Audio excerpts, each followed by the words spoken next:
looks like it is picking up. Bum Podcast. Yep, between you and me. Between you and me. All right, so today on the Bum Podcast, what are we talking about today? Talking about friends. Friends. Yeah, friends.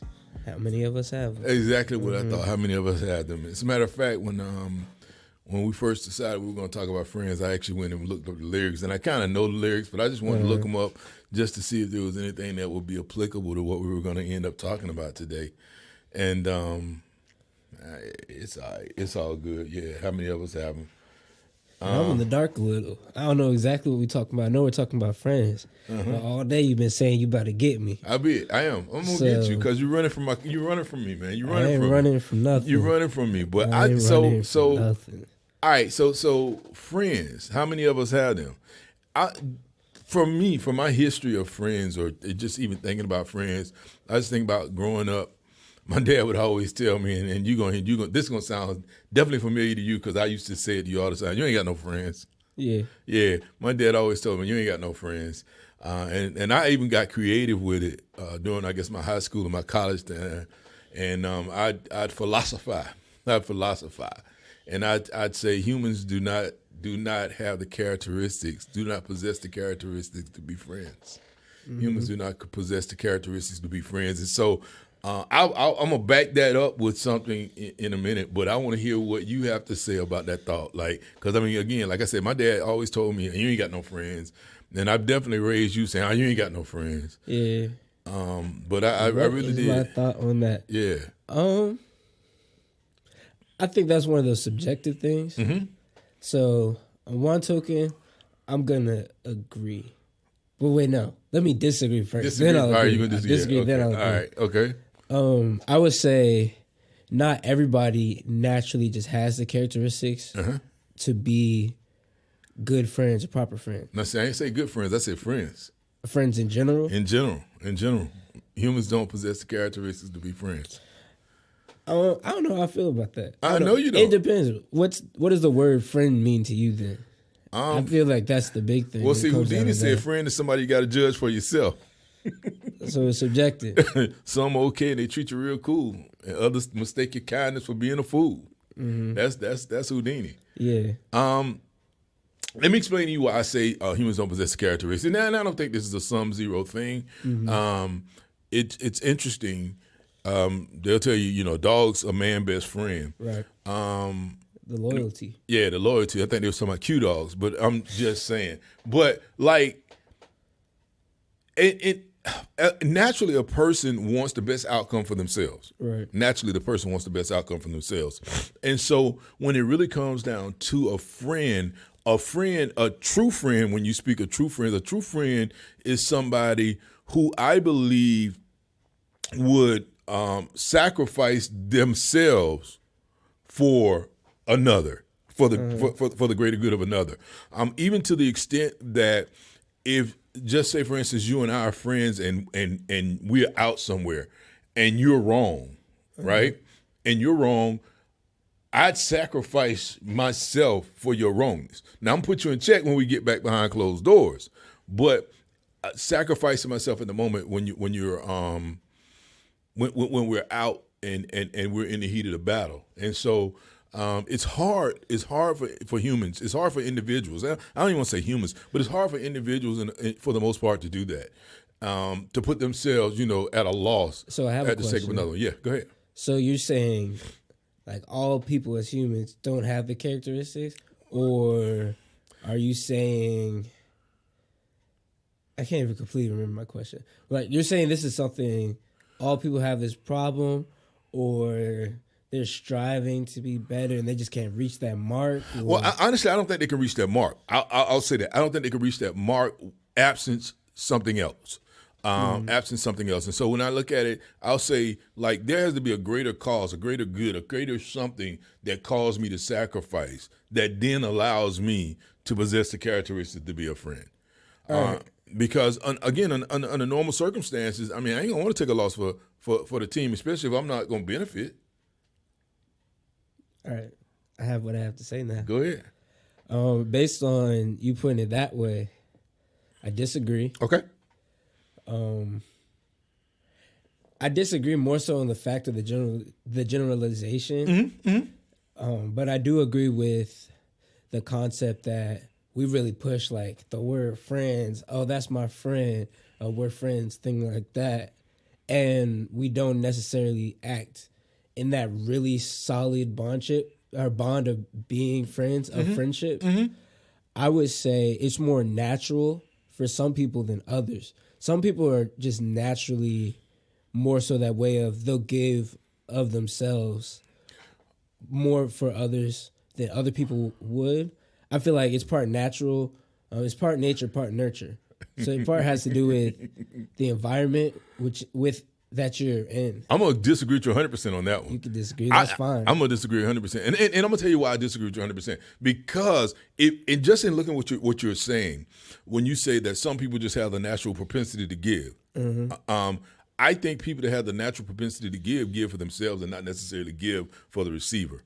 And so if you look at it from the perspective of you going to call somebody a friend just because they give, like I'm not saying just like it's like giving, like I'm willing to give to you or things like that. I'm saying like some people naturally have that all in, like they just care about people that much. I say, and that's when it came to like the nurture, because I would say more people start off that way and then are taught by the world not to be so giving, because now we're kind of at a place where when people are just like nice and friendly, oftentimes they're more taken advantage of than appreciated. So I feel like that teaches you to be less giving and worry more about yourself. I agree with that. I do agree with that. But now, and so when we're talking generalizations, I'm not talking about person to person. I'm not talking person to person. I really am talking about somebody like somebody that you really call yourself down with. Like you really call yourself down. And so like, again, if somebody comes to the table and like there are takers and there are givers. Like there are takers and there are givers. And if somebody comes to the table and they're just a natural giver, that doesn't make them a friend just because they're a natural giver. It just means that their bend is to give. And the question then still would become, when the chips are down, like if it's a loss for you and a loss for me, am I willing to lose for me? Am I really willing to lose me for you simply because we're in a relationship? And that's where I mean when I said we don't possess the characteristics. And again, it's not sum zero, because I honestly do believe that, and I have a couple friends maybe, you know what I'm saying. And so it's not like everybody's that way. It's just that when you start judging, to me, it's like I always tell you, I say no first before I say yes. Like it's easier for me to sit back and say, okay, let me, you don't have to be my friend to be in my world. You know what I'm saying? And like I tell people all the time, like, man, like at work, you're friendly, you ain't friends. You know what I'm saying? So I don't have a problem being friendly with people. But when I really start talking about are we friends, there's a different characteristic that has to be portrayed. It can't just be that you're friendly or that you're giving. It really should be something a little deeper than that. So I agree with you. Okay. Ultimately, I agree with what you're saying in that case.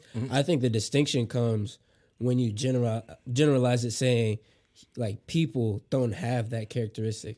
Because I mean, even like I feel like there's examples in the world where you see people that take the fall for other people or things like that. I mean, I can think of a few. Oh, I can too. But I mean, then I ask myself again. I mean, again, it's not sum zero. It's not sum zero. I mean, I feel like that's the only thing that I would dispute. The sum zero part of it. Yeah, no, it's not sum zero. I mean, you got some people that like, they'll take the fall for you, but what's their motivation? And you got some people that just take the fall for you just because.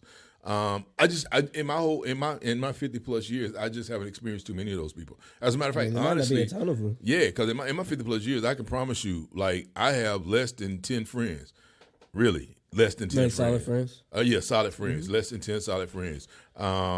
And so, and I don't feel bad about that. I'm friendly with a lot of people. I have a lot of acquaintances, right? I got a lot of acquaintances. But when you start talking true friends, like diehards, like do or die down, what we call ride or dies. I mean, yeah. I mean, and some people that I think not many people possess that ride or die quality. There you go. That's right. That's it. People don't possess that ride or die quality. Now, not many people. Not many people. Okay, not many people. I get it. Not many people. Now, I will tell you. So There was this one thing that somebody told me, like, if you want to know the marker as a male, if you want to know a marker for who you consider a friend, who would you leave? What other guy would you leave at your house with your spouse, and you go out of town? I agree with that. You know what I'm saying? And so when you start thinking about from that perspective, like, I mean, do I really trust that person? You know what I'm saying? That really cuts through a whole bunch of jargon, a whole bunch of, oh, is he my friend? If I think he my friend, and like even you and I, we had a conversation not too long ago about you and somebody you were saying that you trust, and it wasn't even about a spouse because you don't have one. Nope. Okay, I was just checking. Nope. I was just checking. I want to see what you had to say. But the question for you was, I mean, like you have a lot of like you're a musician, right? And you're a producer, and you have a lot of equipment. And I mean, the equipment costs money. So my question is, would you leave this person in your studio with all of your equipment and leave town? Right. And so if you don't, you know, and I mean, everybody has insurance, but when you feel violated, you feel violated. So insurance can't replace violation or can't cover violation. And so if you just even ask yourself, like, do I trust this person enough to leave them with all my worldly possessions and leave town? You know, and they even do I think they'll steal from me, but do I think they'll take care of it the same way I take care of it? That's what I feel that's different though. Say again? I feel like that's different though. How is that different? I feel like for me, when thinking about a situation such as that comes down more to a character sort of thing. Like, what do I think of you based off of paying attention to you in the past and how you handle situations in the past, and me mapping out how you act. Like, what's your character like? That's funny. I'm glad you mentioned that, because now you get back to my original point. Now you get back to my original point. Because here's the thing. Like, if you've never been tested, you don't know. Okay? If you've never been tested, you don't know. And so what that means is, like, I could have been watching somebody, and I'm thinking, you know what? They seem pretty cool. You know, I think I can trust them. And so I'm going to leave them here. And then something happens, because, let me back that up. When I'm talking to students, this is what I tell them about friends, right? Here's the problem with friends. Like, I could feel like you're my best friend, but that doesn't mean that you feel like I'm yours. And so somebody else could be your best friend. Right. And so the question is, if I leave you at my house, and because I consider you a good friend of mine, but somebody who's a better friend of yours comes to you and then asks you to violate me, then do you tell your better friend no at my expense?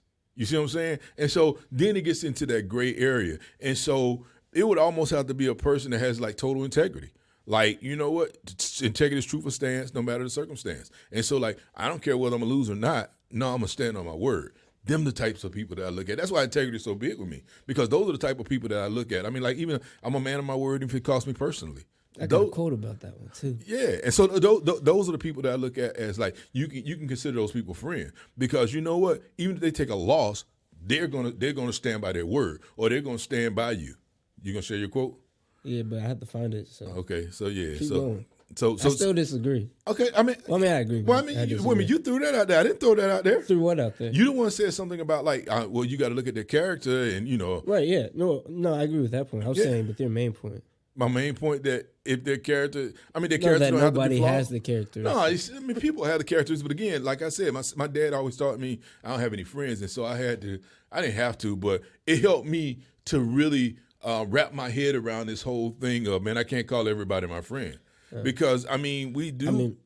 Growing up, I mean, well, you didn't have that problem growing up, but for me, you know, like, I mean, I'm an extrovert. I'm always around people, and so you can easily think somebody's your friend just because they're around you. And then a lot of people are misery lovers.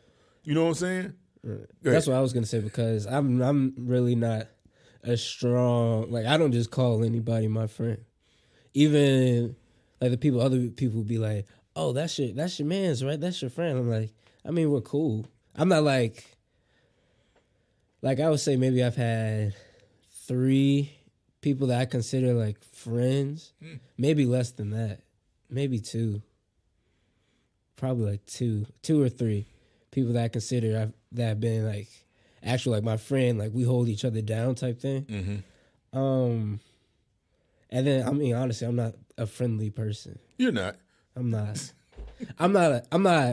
It's not that I'm not nice or I can't speak to you. It's not. I don't know. I don't know what it is. Like, you don't possess the characteristics? no, whatever. Whatever. Anyways, it's just, I'm not.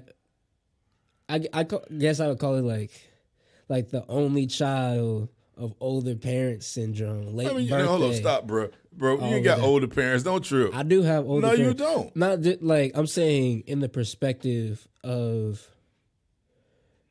I mean, y'all aren't old. Right. That's what I'm saying. Old, but I'm saying like older to the point where I was born, I was the only child, and I spent most of the time with y'all, and y'all were past the place of, oh, we just out going to do different things. Like I was with people who had kind of settled into their life and their lifestyle.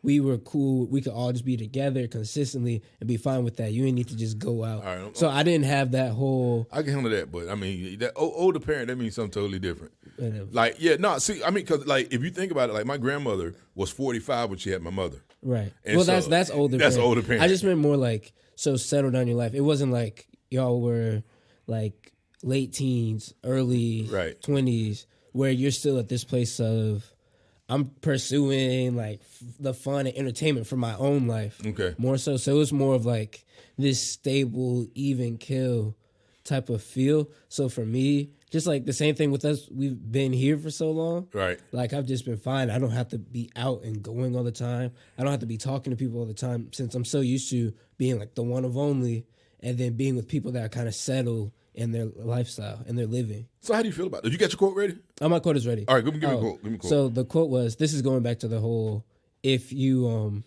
trust somebody because you would say like they're your friend, but they have someone that's a closer friend to them and they want to do something. So the quote's by Jay-Z.